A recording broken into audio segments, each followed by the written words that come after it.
Assalamualaikum warahmatullahi wabarakatuh. Halo semua. Pada kesempatan kali ini kita akan masih belajar bab 2 ya, yaitu mengenai esensi dari sistem enterprise atau yang biasa disebut dengan enterprise system. Nah, esensi dari sistem enterprise ini dibagi menjadi 8 poin ya. Dan ke-8 poin ini adalah hal-hal atau aplikasi-aplikasi yang berkaitan atau yang terhubung di dalam enterprise system. Oke, poin 1 sampai 4 kita sudah mempelajarinya pada kesempatan sebelumnya ya. Dari poin 1, 2, 3, 4 ini sudah kita bahas dan sudah dijelaskan pada pembelajaran sebelumnya. Maka pada kesempatan ini kita akan masuk kepada poin 5, yaitu Enterprise Resource Planning atau yang biasa disebut dengan ERP System, dan juga pada poin 6 yaitu Customer Relationship Management atau yang biasa disebut dengan CRM. Baik, kita masuk ke poin 5, Enterprise Resource Planning. So, apa itu Enterprise Resource Planning atau ERP System? Oke, so apa itu ERP System? Oke, di sini ada pengertian dari Enterprise Resource Planning System yang diambil dari beberapa sumber ya, salah satunya adalah dari BPK.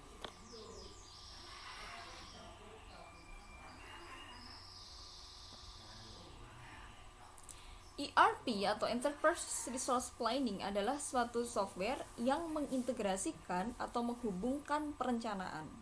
Oke, dari istilah Enterprise Resource Planning sendiri kita bisa mengartikan bahwa ini adalah sebuah planning, sebuah perencanaan sumber daya perusahaan kan. Oke, jadi ERP sendiri ini adalah sebuah software, sebuah aplikasi yang mengintegrasikan atau menghubungkan perencanaan sumber daya perusahaan, manajemen, dan digunakan oleh seluruh sumber dalam seluruh perusahaan. Sasaran utamanya dari ERP ini adalah untuk mengintegrasikan, menghubungkan seluruh departemen. Berarti tadi ya dari departemen, misalkan dari departemen sumber daya perusahaan, kemudian dari departemen manajemen, dari departemen misalkan penjualan, kemudian produksi dan seterusnya. Nah, fungsi dari ERP sendiri itu adalah untuk menghubungkan sumber daya, jadi bagian atau departemen sumber daya yang ada dalam sebuah perusahaan. Nah, ataupun semua aspek aktivitas perusahaan atau organisasi seperti akuntansi, pemasaran, sumber daya manusia, manufaktur, rantai pasok, informasi konsumen, dan lain-lain, serta fungsional informasi melintasi perusahaan ke dalam satu sistem komputer yang dapat melayani seluruh kebutuhan perusahaan.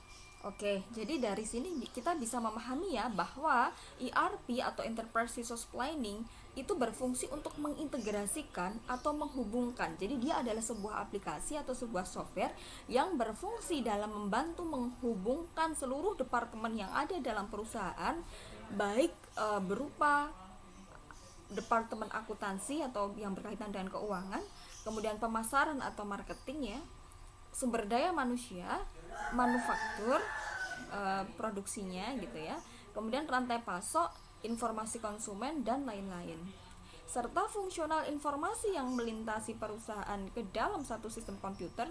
Jadi semuanya itu terintegrasi dalam sistem komputer, data-data itu masuk ya ke dalam perusahaan melalui sistem komputer yang dapat melayani seluruh kebutuhan perusahaan. Oke, selanjutnya adalah kemampuan atau fungsi ERP system. Apa saja kemampuan atau fungsi dari ERP system atau Enterprise Resource Planning System? Yang pertama adalah mengkombinasikan logistik pada unit-unit bisnis dengan fasilitas yang ada. Jadi menggabungkan logistik pada unit-unit bisnis dengan fasilitas yang ada. Kemudian yang kedua adalah mengkombinasikan atau menggabungkan pusat distribusi dan mengurangi muatan dalam pemenuhan pesanan truk, menurunkan jalur pengantara, dan menghilangkan fasilitas yang tidak diperlukan. Jadi dengan adanya ERP system yang mana data-data masuk ke dalam sebuah sistem komputer, maka di situ dapat dianalisis dengan mudah bagian-bagian mana yang dapat di-cut dan bagian-bagian mana yang perlu dikurangi, sehingga dapat menekan biaya dalam proses resource planning tadi sendiri, dalam proses resource planning itu sendiri, yaitu dalam proses pengelolaan sumber daya yang ada dalam perusahaan tersebut, gitu ya. Jadi misalkan kita bisa mengecek ya, dengan adanya ERP system yang semuanya terintegrasi dalam sistem komputer, akan membantu user atau pelaku ya, dalam hal ini adalah sumber daya manusianya, dalam mengecek misalkan pemenuhan pesanan truk ya, butuh berapa truk untuk bisa mengangkut ini, kemudian menurunkan jalur pengantara. Jadi menurunkan jalur pengantara, misalkan yang seharusnya dibawakan oleh sampai kepada 3 orang misalkan, tetapi bisa dipangkas menjadi cukup 1 orang atau 2 orang saja. Itu kan menghemat biaya. Kemudian menghilangkan fasilitas yang tidak diperlukan. Berarti ini perlu adanya analisis terlebih dahulu dalam sistem ERP itu sendiri. Kemudian fungsi yang ketiga yaitu sumber daya produk yang dinamis ya, atau dinamik dari produksi yang berbeda dan fasilitas distribusi berdasarkan inventory dan kapasitasnya. Jadi sumber daya produk yang dinamis artinya adalah tidak bersifat kaku atau saklek ya, dari produksi yang berbeda, dan juga fasilitas distribusi itu berdasarkan dengan jumlah stok barang yang ada di dalam inventory ya, di dalam gudang.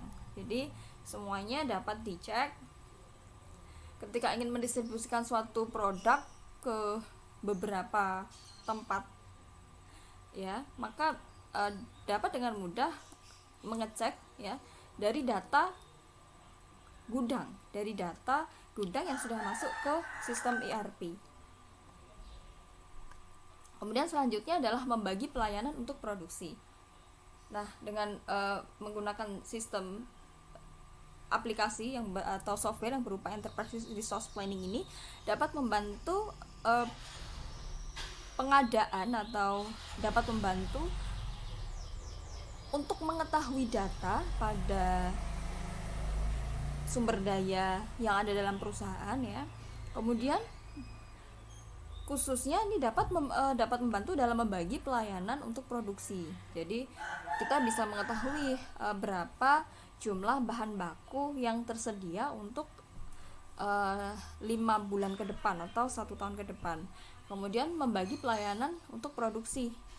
Kemudian berapa pesanan yang sudah masuk dan seterusnya, itu dapat terhubung dan terintegrasi dalam sebuah sistem dalam komputer, yaitu dengan penggunaan ini software atau aplikasi ERP ini. Selanjutnya fungsi yang kelima adalah mengkonsolidasi negara berdasarkan penjualan, pemasaran, dan distribusi operasi dalam area geografi seperti Eropa yang memiliki kepadatan tinggi. Nah, ini dapat memetakan mengkonsolidasi negara berdasarkan penjualan. Jadi misalkan produk yang ada dalam perusahaan itu dijual atau diekspor ke perusahaan mana saja. Nah, itu bisa didata berdasarkan penjualan, pemasaran, dan juga distribusi operasi dalam area geografi. Selanjutnya adalah mengkoordinasikan pengadaan dari kunci komoditas antar unit bisnis dan geografis. Nah, ini mengkoordinasikan pengadaan dari kunci komoditas antar unit bisnis dan geografis. Jadi mengkoordinasikan pengadaan, misalkan pengiriman, misalkan dalam perusahaan tersebut bekerja sama atau memasarkan produknya ke beberapa negara tujuan. Nah, kita user atau sumber daya manusia yang ada dalam perusahaan tersebut itu dapat mengkoordinasikan, misalkan mengkoordinasikan terkait dengan apa? Ini komoditas antar unit bisnis dan geografis, berarti memperhitungkan adanya geografis. Ada beberapa negara yang apabila itu saling berdekatan, maka dapat dikirimkan dapat dikirimkan secara bersamaan untuk menghemat pengiriman misalkan, atau menghemat menghemat biaya pengiriman gitu ya, menghemat biaya pengiriman. Jadi dapat mengkoordinasikan sampai sedetail itu terkait dengan pengadaan barang dan komoditas antar unit bisnis dan dari segi geografisnya atau lokasi partner bisnis perusahaan tersebut. Selanjutnya adalah menciptakan portal dengan supplier untuk mengkonsolidasikan kebutuhan masing-masing unit bisnis dan menyediakan cara untuk memperdalam hubungan dengan supplier. Nah, menciptakan portal berarti pintu untuk saling berkomunikasi, kemudian membuat konsolidasi, menyebutkan kebutuhan masing-masing unit bisnis, dan juga menyediakan cara bagaimana memperdalam sebuah hubungan dengan supplier. Nah, ini adalah tujuan utama dari ERP system. Tujuan utama dari ERP system adalah membantu di bagian-bagian ini dalam sebuah perusahaan. Tentu dalam sebuah perusahaan itu ada bagian R&D department ya, bagian resource and development, bagian pengembangan sebuah sumber daya dan pengembangan produk. Kemudian ada bagian marketing, berarti pemasaran produk. Ada bagian IT service. Nah, biasanya IT service ini yang bertanggung jawab untuk pengelolaan bagaimana penggunaan IT atau sumber daya pada sebuah perusahaan. Kemudian selanjutnya adalah training. Training ini adalah pelatihan. Pelatihan adalah hal yang penting yang perlu dilaksanakan oleh sebuah perusahaan untuk mengupgrade atau meningkatkan skill dari para pekerjanya. Ketika pekerja itu memiliki skill yang lebih baik, maka itu juga akan menghasilkan akan menguntungkan perusahaan, yaitu khususnya dalam hal apa? Dalam hal berinovasi, menghasilkan produk baru atau ide-ide yang menyangkut kemajuan atau pengembangan perusahaan tersebut. Misalkan inovasi-inovasi dalam proses marketing, kemudian pengepakan sayap dalam hal pemasaran produk atau memperluas area pemasaran produk dan seterusnya, dan itu semua perlu adanya training pada pegawai atau bekerja dalam perusahaan tersebut. Selanjutnya, menurut Koldun, di sini disebutkan karakteristik enterprise resource planning adalah sebagai berikut. Nah, ciri-ciri atau yang menjadi karakteristik ERP system atau enterprise resource planning menurut Koldun adalah sebagai berikut. Yang pertama, ERP system adalah sekumpulan tools management untuk peramalan atau forecasting, perencanaan dan penjadwalan pada perusahaan besar yang menyeimbangkan antara permintaan dan persediaan. Sebagaimana yang sudah dijelaskan sebelumnya bahwa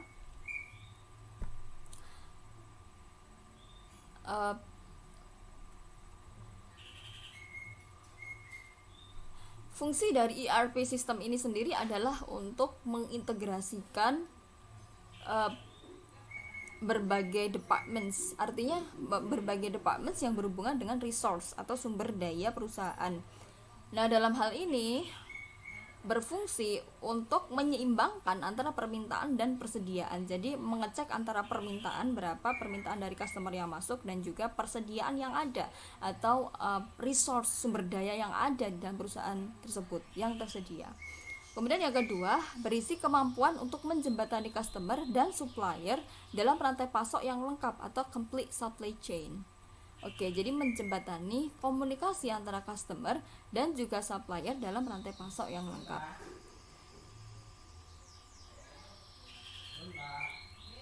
Yang ketiga adalah penggunaan proses bisnis dan pengambilan keputusan. Jadi ERP sistem sendiri ini berfungsi untuk proses bisnis ya, proses bisnis dan juga pengambilan keputusan.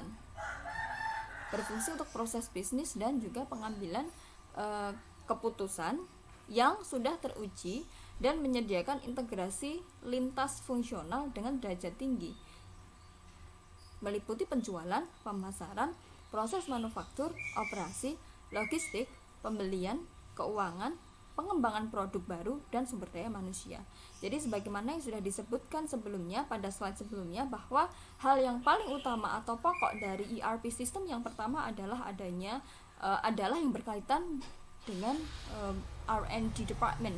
Jadi ERP system atau Enterprise Resource Planning System ini sangat berkaitan erat dengan beberapa departemen, diantaranya adalah R&D department, kemudian marketing department, kemudian yang berkaitan dengan ini ya,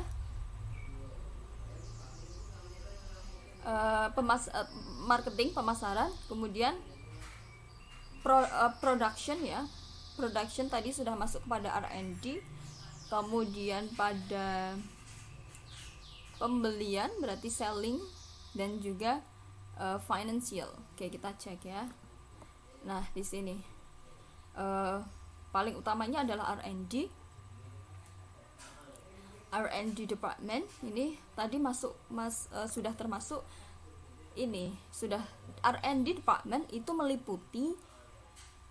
meliputi produksi, manufaktur, meliputi proses manufaktur atau produksi.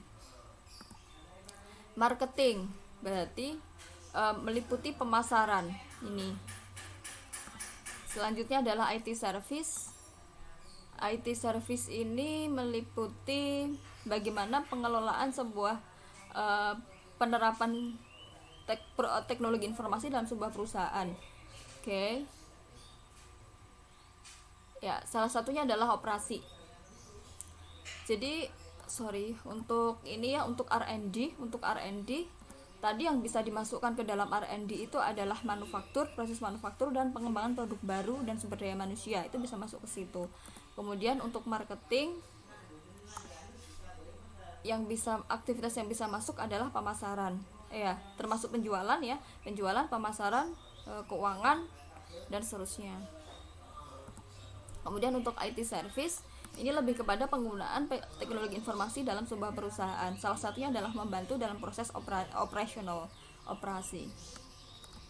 Selanjutnya training. Nah, training ini adalah peningkatan kemampuan pekerja untuk kemajuan atau perkembangan sebuah perusahaan. Dan ini dapat masuk ini ya, sumber daya manusia. Jadi peningkatan atau pengembangan sumber daya manusia. Pengembangan sumber daya manusia ini perlu dilakukan oleh sebuah perusahaan secara berkala untuk kemajuan dan perkembangan perusahaan tersebut. Jadi ketika sebuah perusahaan itu memiliki sumber daya manusia atau pekerja yang selalu upgrade, maka itu akan membantu dalam hal peningkatan kinerja atau peningkatan proses aktivitas yang dilakukan dalam perusahaan tersebut, sehingga otomatis akan menghasilkan sesuatu yang menguntungkan perusahaan itu sendiri. Selanjutnya, fungsi atau karakteristik ciri Enterprise Resource Planning menurut Khaldun. Yang keempat adalah memungkinkan untuk menjalankan bisnis yang dapat melayani konsumen dan produktivitas dengan level tinggi, dengan biaya yang rendah dan inventory yang lebih murah, dan menyediakan dasar yang kuat untuk perdagangan secara elektronik atau e-commerce. Nah, dengan adanya penerapan Enterprise Resource Planning ini dapat menjadi pemacu atau inisiator untuk membuka sebuah perdagangan secara elektronik atau e-commerce. Jadi membangun sebuah bisnis yang berbasis e-commerce.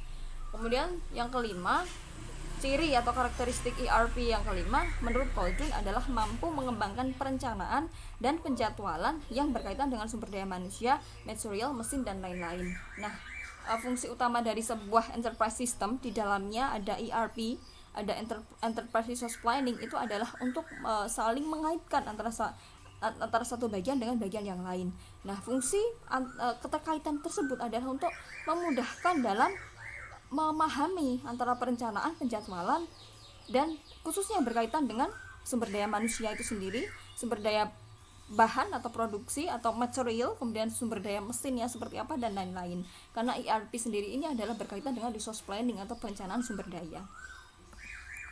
Oke, itu yang sudah kita bahas pada poin kelima, yaitu ERP system atau Enterprise Resource Planning System.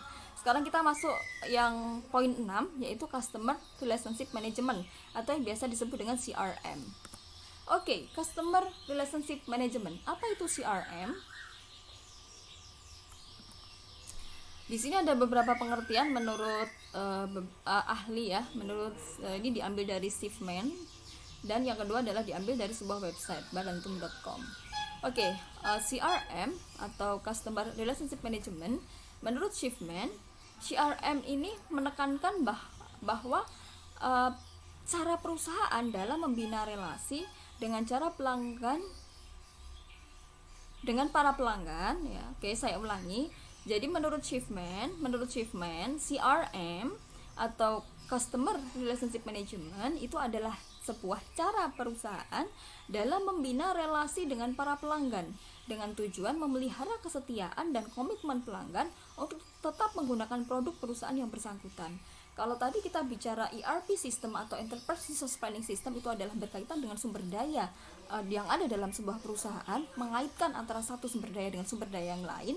Sedangkan pada aplikasi yang terdapat dalam Enterprise System, yaitu berupa Customer Relationship Management, itu berfungsi untuk membangun relasi. Jadi untuk mengepakkan sayap dalam hal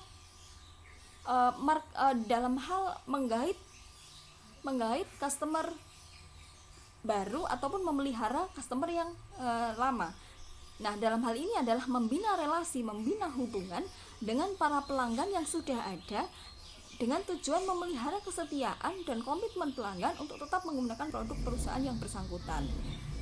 Tidak menutup kemungkinan juga CRM ini selain untuk membangun relasi dengan pelanggan yang sudah ada, juga berfungsi untuk membangun pelanggan baru atau membangun pasar atau market baru dengan tujuan mengepakkan sayap dalam pemasaran produk perusahaan, dalam memasarkan produk perusahaan. Nah, sedangkan menurut barantum.com, CRM adalah mengelola hubungan pelanggan atau calon pelanggan, lalu merekam aktivitas tenaga penjual dalam berhubungan dengan pelanggan. Jadi tentu sebuah atasan ya. Jadi dalam sebuah perusahaan itu pasti ada yang namanya humas atau yang berfungsi untuk sebagai jembatan untuk membangun komunikasi antara pelanggan dan perusahaan. Salah satunya ada admin ya, kemudian ada yang disebut dengan humas dan lain sebagainya. Tapi biasanya kalau dalam sebuah perusahaan disebut dengan admin. Nah, sekarang admin itu tidak lagi bekerja secara manual, tetapi ada sebuah aplikasi yang mana aplikasi ini masuk ke dalam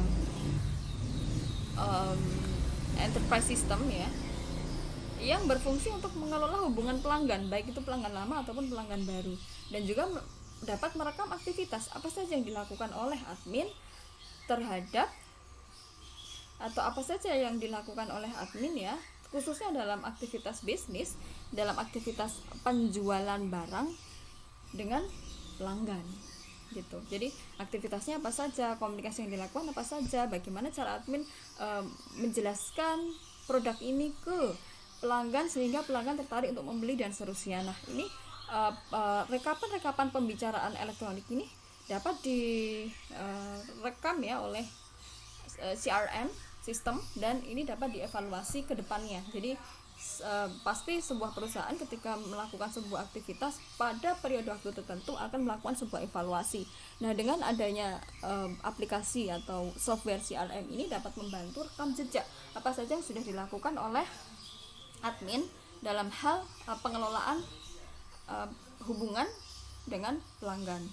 Kemudian dari situ dapat dijadikan bahan evaluasi oleh perusahaan.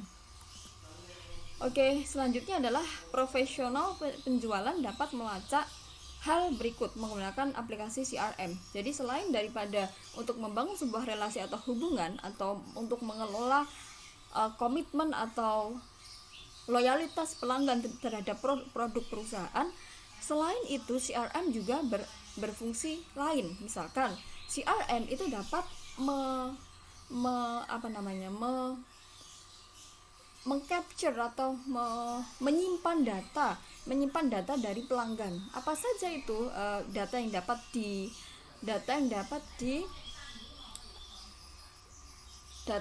disimpan atau data yang dapat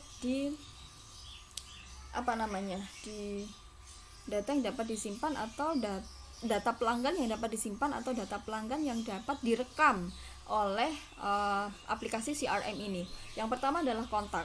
Nah, kontak pelanggan ini dapat otomatis direkam oleh CRM ketika mungkin customer itu melakukan pembelian melalui online atau aplikasi. Maka otomatis di situ ada data-data yang harus diisi dan itu semua akan terekam oleh aplikasi CRM. Kemudian catatan, apa saja menjadi catatan oleh pelanggan. Kemudian pesanan penjualan, berapa jumlah transaksi yang dilakukan oleh pelanggan. Kemudian faktur atau invoice penjualan itu juga akan terekam, dan yang terakhir adalah kunjungan klien atau meeting klien. Nah, dengan adanya CRM ini semua dapat dilacak, semua dapat terekam sebagai data, termasuk kunjungan klien. Jadi kita bisa mengecek ya, apakah bagaimana tren kunjungan klien atau pelanggan ke perusahaan kita atau ke website kita terkait dalam terkait dengan proses ketertarikan dengan produk yang ada. Misalkan kita bisa mengecek dalam periode waktu tertentu dengan menggunakan aplikasi CRM ini, trennya dalam bulan ini atau trennya dalam 5 bulan ini bagaimana kunjungan klien. Jadi misalkan kita menawarkan sebuah produk baru yang kita tawarkan dalam sebuah website, kemudian ada berapa banyak kunjungan yang dilakukan oleh calon pelanggan ataupun pelanggan yang sudah ada terhadap website kita dengan ditunjukkannya atau dengan dipublishnya produk baru tersebut. Jadi ada intensitas atau ada laporan intensitas kunjungan klien, apakah trennya naik atau trennya turun. Begitu juga dengan meeting klien dan seterusnya. Nah, selanjutnya di sini ada prinsip dasar CRM atau prinsip dasar Customer Relationship Management.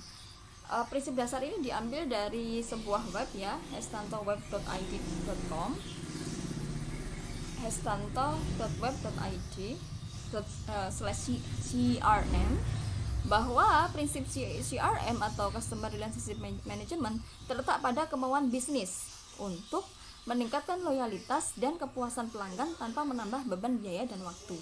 Jadi CRM sendiri ini adalah sebuah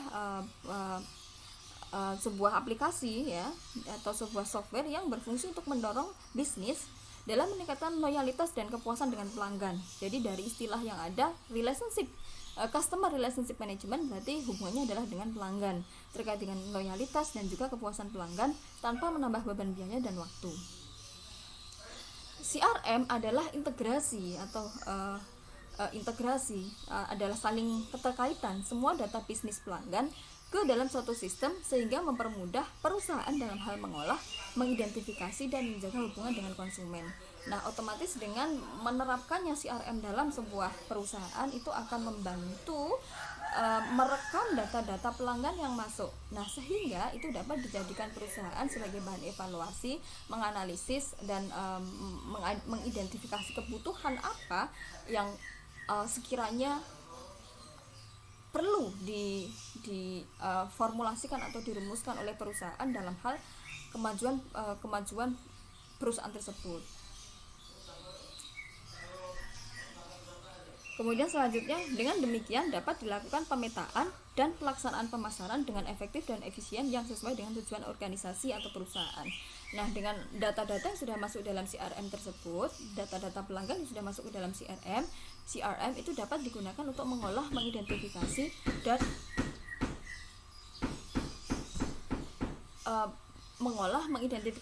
dan mengevaluasi kira-kira kebutuhan apa yang sudah disampaikan oleh pelanggan, masukan apa yang sudah disampaikan oleh pelanggan, dan itu dapat dijadikan sebagai bahan evaluasi yang membangun perusahaan tersebut.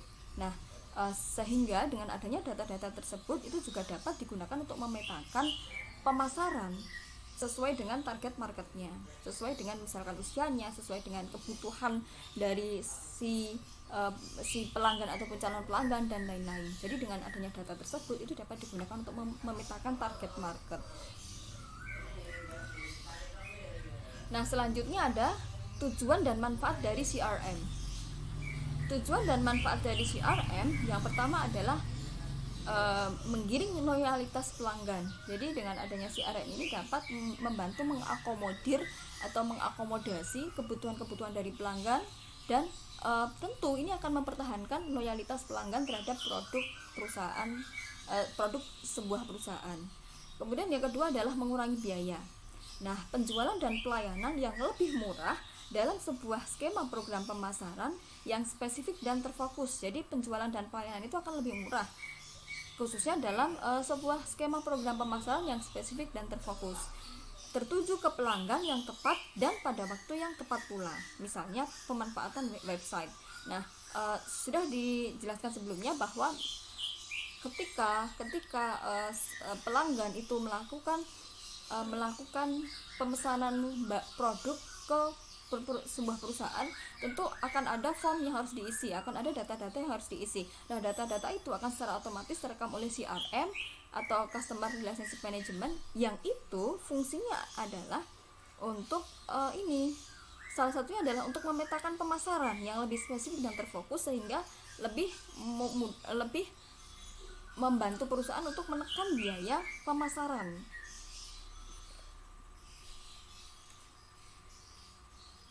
Kemudian yang ketiga adalah meningkatkan efisiensi.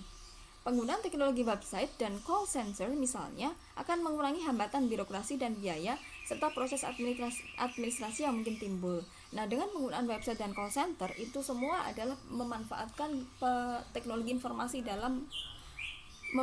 penggunaan teknologi informasi dalam sebuah perusahaan. Nah, tentu dengan memanfaatkan website dan call center itu akan lebih mengurangi hambatan birokrasi dan biaya proses administrasi yang timbul apabila dilakukan hanya melalui konvensional. Oke, itu yang bisa disampaikan ya. Demikian yang bisa disampaikan untuk penjelasan esensi dari enterprise system, khususnya pada poin ERP, Enterprise Resource Planning System, dan pada poin CRM atau Customer Relationship Management. Saya kira cukup sekian. Wassalamualaikum warahmatullahi wabarakatuh.